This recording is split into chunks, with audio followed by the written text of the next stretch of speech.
Nama pendakwah muda Taki Malik kembali menjadi sorotan publik setelah dikabarkan terlibat dalam kasus sengketa tanah di kawasan Bogor, Jawa Barat.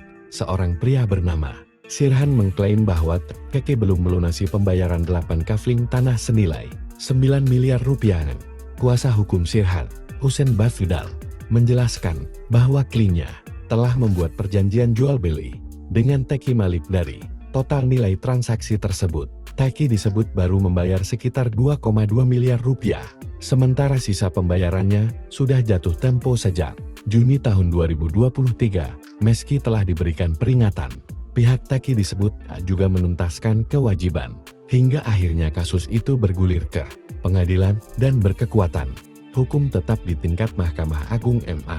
Pada April tahun 2025, belum selesai persoalan itu, Taki sempat menuai kontroversi karena menggalang dana pembangunan Masjid Malikal Mulki yang diduga berdiri di atas tanah sengketa. Kampanye donasi bertajuk "Selamatkan Masjid Malikal Mulki" itu menargetkan 6 miliar rupiah, namun justru menuai kritik karena disebut berpotensi tumpang tindih dengan perkara hukum yang sedang dihadapi. Sebelumnya, Taki juga pernah terseret 2 kasus lain. Pada tahun 2022, ia dan sang ayah, Mansardin Malik, dilaporkan oleh pengusaha Aji Barkar melalui pengacara Sunan Kalijaga atas dugaan penipuan bisnis produk saffron. Di tahun yang sama, Taki turut diperiksa oleh Bareskrim Polri dalam kasus investasi bodong robot trading net 89. Meski kuasa hukumnya menegaskan kliennya tidak memiliki hubungan dengan tersangka utama, Reza Patena.